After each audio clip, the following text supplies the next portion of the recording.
Selamat siang, sahabat-sahabatku yang baik. Kita bertemu lagi, dan kali ini kita akan terus berbicara tentang hal-hal yang sederhana. Yang pertama, saya akan berbicara tentang kata pencarian. Dalam kehidupan manusia, kita akan terus melakukan sekian banyak pencarian-pencarian dalam hidup. Mencari pekerjaan, mencari suasana yang baru, mencari pasangan hidup, mencari sumber pendapatan yang baru, segala sesuatu dilakukan oleh manusia. Bahkan ketika manusia terbentur pada sebuah dinding batasan, dia akan mengeksplorasi dirinya, dia akan mengembangkan kemampuannya, dan dia akan terus mencari hal-hal yang masih belum ia kuasai. Dan itu adalah pencarian. Sahabatku yang baik, dalam masa pandemi ini, banyak orang, banyak sahabat-sahabat yang akan terus mengeksplorasi kehidupan mereka. Apalagi kalau kita berbicara tentang para sahabat yang harus diberhentikan di pekerjaan mereka, maka mereka akan melakukan pencarian.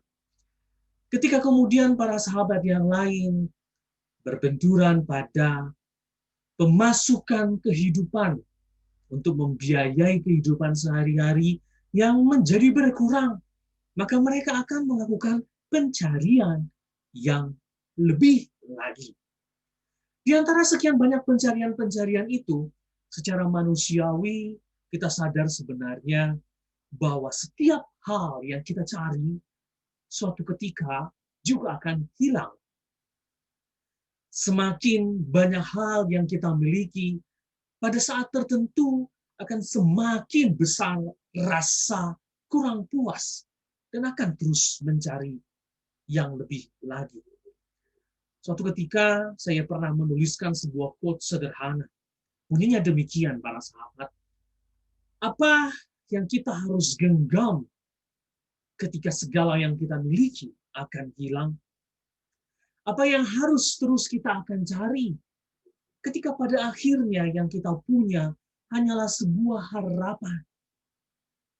Maka sisi yang sebaliknya dari sebuah pencarian adalah kehilangan. Dalam hidup ini ada banyak hal yang rasa-rasanya setelah kita mencari, lalu kita akan kehilangan. Saya mulai dengan hal yang sederhana. Banyak orang yang membanting tulang untuk bekerja habis-habisan, lalu pada akhirnya mereka melupakan tentang kesehatan mereka, dan akhirnya mereka sakit. Apa yang terjadi, sahabatku yang baik? Segala yang mereka cari tadi, segala yang mereka kumpulkan tadi, akan akhirnya terbuang untuk biaya pengobatan mereka. Hal yang lain, sahabatku yang baik, banyak orang terus mengejar tentang jabatan. Dan jabatan itu suatu ketika juga akan berakhir. Bahkan kita harus menyadari bahwa semua orang yang terlahir dalam kehidupan ini suatu ketika pun akan berakhir. Orang-orang yang kita cintai akan pergi dengan cara mereka masing-masing. Segala hal yang kita miliki akan hilang dengan cara mereka masing-masing. Maka mungkin yang harus kita pikirkan adalah tentang kata cukup. Cukup dengan apa yang kita miliki, tanpa harus terlalu ambisius untuk mencari, untuk mengumpulkan, untuk memiliki sekian banyak hal. Sebab saya membayangkan di akhir kehidupan, kita tidak akan membawa apa-apa, kecuali apa yang kita miliki sejak dari lahir. Cukup ketika Anda masih bisa tertawa setiap hari. Cukup ketika masih ada orang-orang yang mencintai Anda setiap hari. Cukup dengan apa yang ada tanpa harus terus ambisius untuk memiliki seluruh dunia. Tapi pada akhirnya kita kehilangan kehidupan ini kita kehilangan jiwa, kita kehilangan orang-orang yang kita cintai. Di dalam kata cukup itulah kita mencoba menghindari yang disebut dengan stres. Stres memikirkan kenapa saya tidak bisa seperti orang lain. Stres memikirkan kenapa saya tidak bisa mencapai apa yang saya inginkan. Stres memikirkan kenapa orang lain bisa memilikinya dan saya kok tidak. Daripada kita stres, mending kita menikmati apa yang ada sekarang. Menikmati dan mensyukuri apa yang ada sekarang. Bukan berarti bahwa kita tidak melakukan apa-apa. Bukan.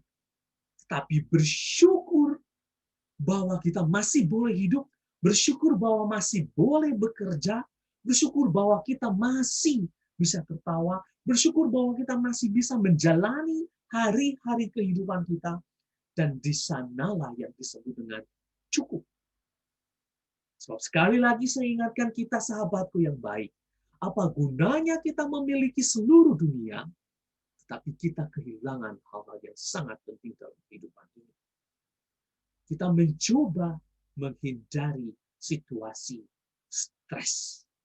Di dalam kata cukup itu, saudara, maka muncullah kata stretch. Kita mencoba melonggarkan kehidupan. Kita mencoba menghirup situasi yang lebih baru. Kita mencoba melegakan kehidupan dari sekian banyak beban yang ada. Sahabatku yang baik, saya pernah mengetahui suatu hal. Dan suatu hal itu sederhana. Ada orang bijak yang mengatakan, kenapa engkau khawatir tentang segala sesuatu yang engkau makan, segala sesuatu yang engkau pikirkan? Bukankah hari ini memiliki masalahnya sendiri dan esok hari punya persoalannya yang lain? Kekhawatiran kita tidak akan pernah menambah apapun. Segala sesuatu jangkauan kita mungkin tidak akan merubah keadaan apapun. Cukup dengan kata yang ada.